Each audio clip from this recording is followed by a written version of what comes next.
After 20 freaking long months, Game of Thrones is finally back, and I couldn't be any more excited about it. Tonight's episode, of course, was the premiere of the final season, and it was fucking awesome in my opinion. I absolutely loved tonight's episode. I thought it had a lot of great mix of comedy. I thought, the comedy was pretty good that I included in it. We had a lot of great lines said in this episode, a lot of great references, a lot of great callbacks. The reunions were spectacular. You had pretty much everything you could have asked for in this episode. I feel like a lot of loose ends were tied up. It really, truly felt like the end is coming. And, with a lot of shows, you don't get that vibe with the final season, but this episode, you definitely got the vibe that the end is coming and it is near. And I thought it was a terrific way to begin the final season of Game of Thrones. So yeah, episode 1 of season 8, which I believe tonight's episode was called Winterfell. They actually never revealed the episode title for this episode, which is very strange, but I heard after the episode that the name of it was called Winterfell. I haven't seen it officially called that, but I'm assuming it's called Winterfell, and it fits it too if it is called Winterfell. So yeah, definitely was a great way to start the season. Obviously, I'll be discussing spoilers, so if you haven't seen the episode yet, I would not recommend watching this video. Hopefully, I can get through everything pretty quickly because I don't want to be here for an hour, even though I could be talking about this episode for an hour, no problem, but I feel like there's no need to do that. So, of course, the first thing we saw in the episode, which is something that blew my fucking mind, was a brand new intro. Yes, the trademark Game of Thrones intro we've seen for the past 7 seasons is no more. They have, well, it's still the same, thing, but they've just made it, they updated it, they made it, a wintered theme. We went through the crypts of Winterfell. The ending was the Iron Throne. It showed a lot of different things that we don't normally see in the Game of Thrones intro. So I really loved the fact that they were able to update it and change it into the brand new season. I thought it was a tremendous new opener. Like I said, it was still, had the same elements of the original one, but the original one, we saw the original one for years. If anything, we saw obviously changes like the sigils from the houses depending on which castle it was. We saw slight modifications like with the new areas being introduced in the intro as well, but the intro has always been the same. So to see it updated, and to me, honestly, I absolutely thought this intro was even better. I loved it. I really thought it was an awesome intro. It was a little small touch with a big impact, if you ask me. So I absolutely love the new intro. I really dug it, and it really set in like, holy shit, this really is the final season, because why else did they do if it wasn't the final season? So awesome new intro. Of course, the very first thing we get in the episode was, of course, Jon and Daenerys arriving at Winterfell with their army marching to Winterfell, going through the north. A bunch of people surrounding, them, watching them march up the north. We saw a lot of great shots. It was a huge callback to the first episode with the king, with King Robert Baratheon and the Lannisters arriving at Winterfell. It had the same vibe, even had the same music as well. It was awesome callback, and of course, had the little boy, creeping up the walls to try and check out, Jon and Daenerys arriving, which was, again, it was a callback to when Arya did it in season 1 when the king arrived. And speaking of Arya, she was in the crowd, she was watching Jon. Jon went right past her. You can tell she wanted to say something, but she just, wanted to keep watching. And then, of course, she saw the Hound and Gendry coming as well, and of course she had a huge smile on her face with seeing Gendry. So it was kind of cool to see Arya watch Jon going to Winterfell. And then, of course, Jon and Daenerys arrive at Winterfell. They are greeted by, of course, Sansa and Bran. Jon immediately embraces Bran, just saying that, he's a man now. He's kind of like, sort of, I'm kind of a man now, but not really. And then, of course, Jon introduces Sansa to Daenerys, and right away you can feel the tension. You can cut it with a knife. Sansa straight up did not like Daenerys whatsoever, which, by the way, Sansa was a complete bitch in this episode. She pretty much went back to her season 1 self, and she was justified in doing so, the way she acted, but at the same time, it's like, Sansa, don't be a bitch, come on. But, yeah, Daenerys was introduced to Sansa. You can tell that, the Northerners obviously were not accepting of Daenerys. They're still very critical of Jon's decision about bringing Daenerys to Winterfell and his decision of doing that, so obviously they weren't embracing her. They were kind of, obviously, like, just watching and not really approving, but they had to deal with it, obviously. And then, of course, what was great was in the middle of Daenerys talking, Bran just cuts her off and goes, there's no time for that. Like, the wall's down. The Night King has one of your dragons. Like, the war is coming. Why are we chit-chatting? We need to prepare for this. And I love that Bran cut right to the chase, and I thought that was pretty funny as well. But yeah, that was a great first scene of them arriving at Winterfell. Then, of course, we go into the Hall of Winterfell, where Jon admits, and it really crushed me because I absolutely love Jon Snow. He's my king, forever my king. Now it's like, hey, I bent the knee to Daenerys. I am no longer the king in the north, and that fucking crushed me because Jon will forever be my king. Don't care what anyone says. Very short-lived king of the north, but he said he put his pride away. He bent the knee for the north, not for himself. The crown was whatever. He did what he did to save the north. And of course, Lyanna Mormont, being the voice of reason a lot of the times, especially in season 6 and 7, the little roles that she did have, was the one to really speak out against Jon's decision and saying that, you were the king of the north. Like, what are you now? Like, what are you to us? We put our faith in you, and you threw it all away to bring, you know, this person in, and you want us to call her our queen.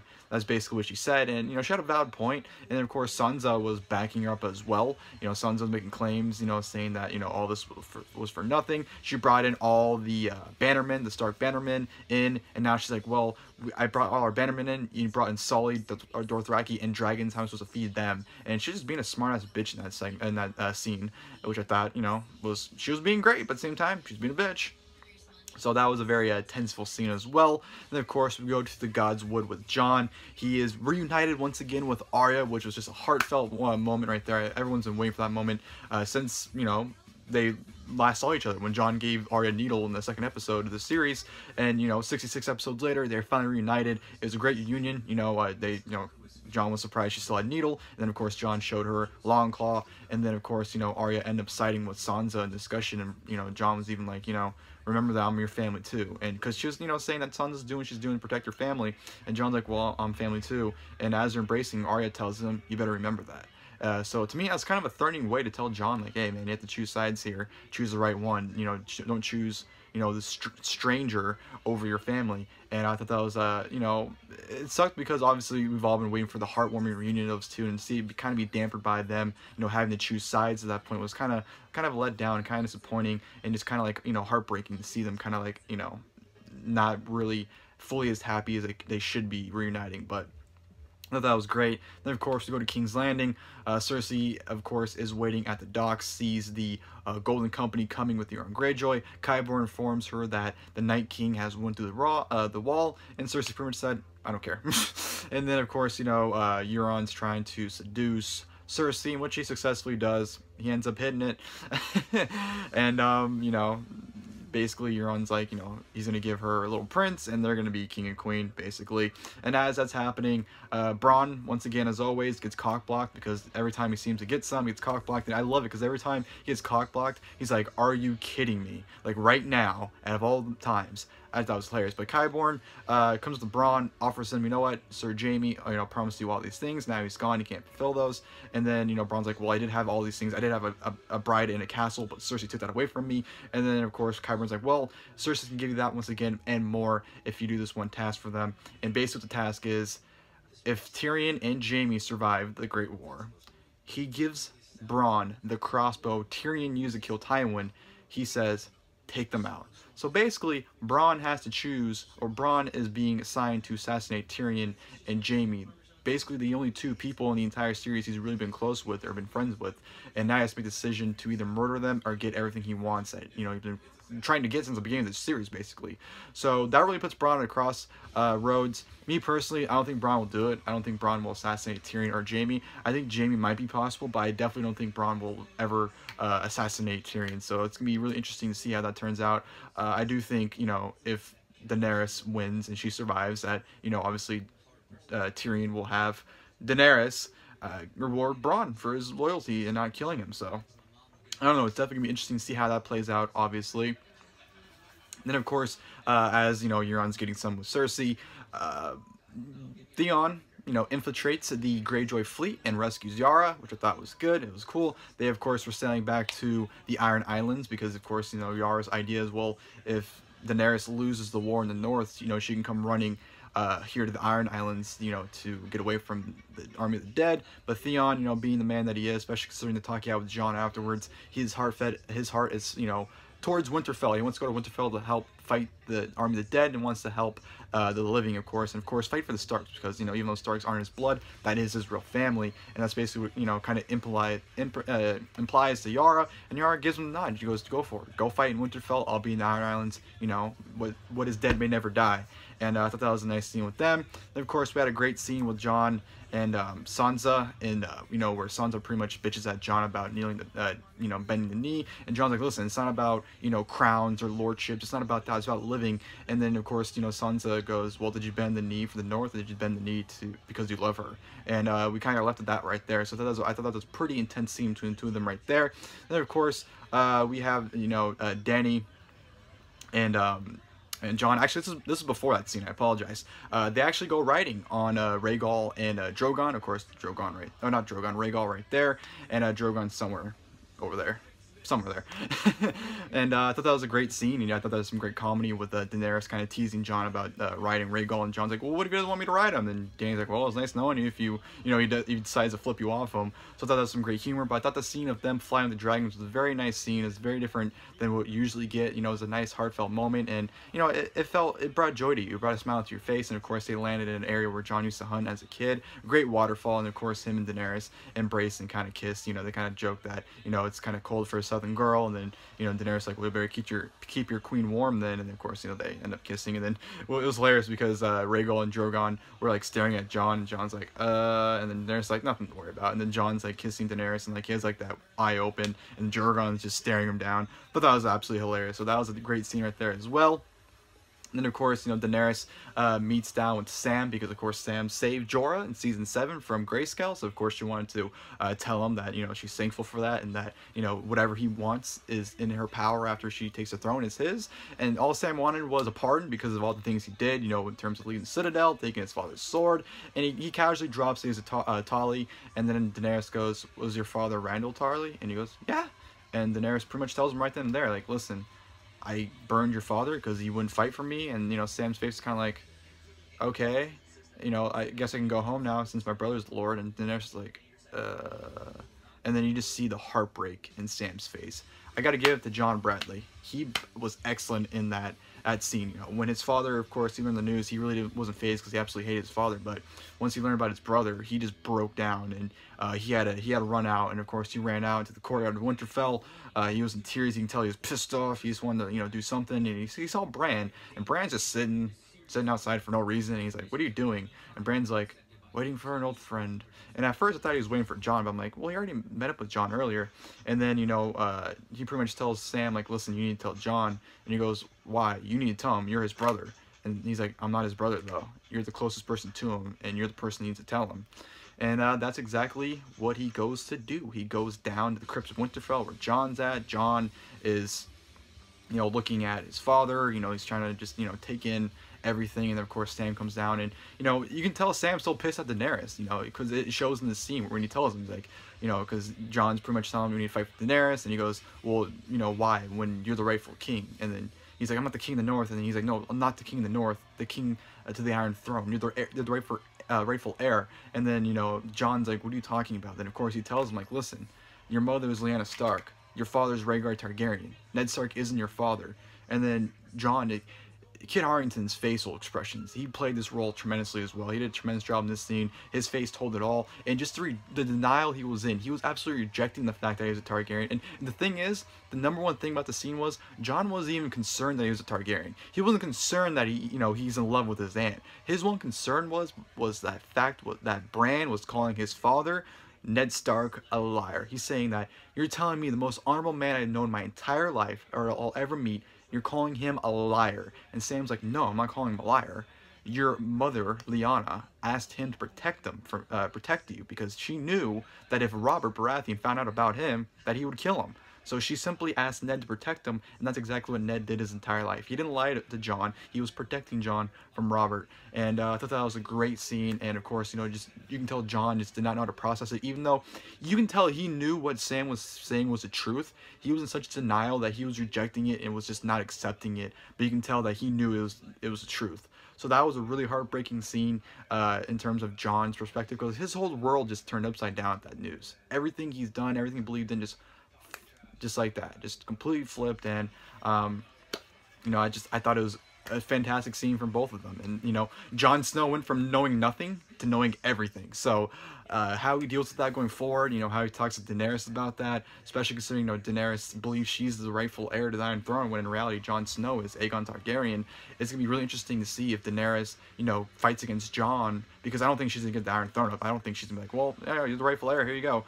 I think there's going to be some conflict for sure, and that's going to be really interesting to see how that plays out for the last 5 episodes. But yeah, that was a tremendous scene right there. And of course, you had Arya reuniting with Gendry and the Hound, as Gendry was forging a axe for the Hound, and of course Arya was like, I didn't know you use an axe, and what happened to the sword. And there's kind of a the thing is, like, with Arya and the Hound reuniting, I expected something different. Arya was kind of like obviously acting like she didn't give a fuck, and the Hound kind of act like he didn't give a shit either. But deep down they both were like kind of happy to see each other. The Hound's like, you left me to die, and then Arya's like, no, I just robbed you. That's all I did. So you can definitely tell, the egos kind of played into there, and they kind of didn't want to admit that they're kind of happy to see each other. Then of course Gendry with Arya was great. He calls her Lady Winterfell, and she's like, I'm not Lady Winterfell. He's like, okay, my lady, because if you watch the series, when he finds out who Arya is, that's what he kept calling her, my lady. So I thought that was a great little moment with Arya and Gendry once again reuniting. And then of course we have Tormund and Beric and the survivors of Eastwatch infiltrating, or finding the Last Hearth. I believe it's called Last Hearth, the home of the Umbers. They find it. It's pretty much abandoned. You can tell people there's like some kind of fight. They're just kind of going through it. And then next thing you know, Beric flames his sword. And then you see Ed running out. Ah, he's got blue eyes. For the White Walker. Then you have Tormund goes, I've always had blue eyes. I thought that was hilarious. Like a little thing like that made the scene very, very funny. And it takes some seriousness away. Speaking of seriousness, going back to the Jon and Sam scene.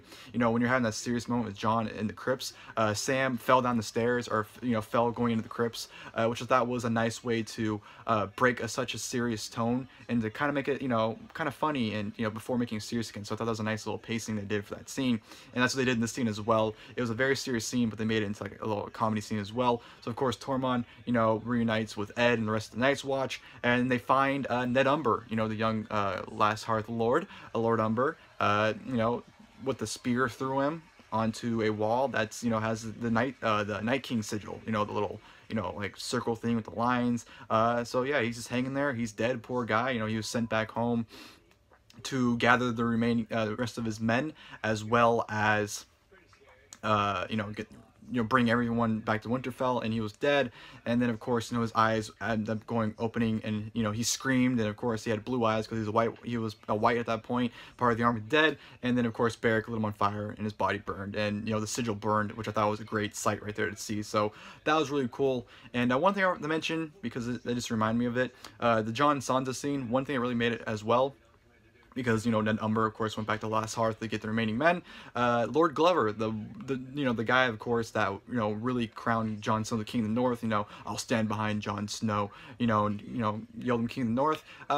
He refused to go back to Winterfell. He rode back home, refusing to take his men back to Winterfell. And Jon goes, he said that he'd fight by the Starks. And of course Sansa pointed out, no, he said he'd fight for Jon Snow, the King of the North. And since Jon Snow isn't the King of the North anymore, he's not gonna stand by his side. So that was another little subtle thing that really made that scene as well.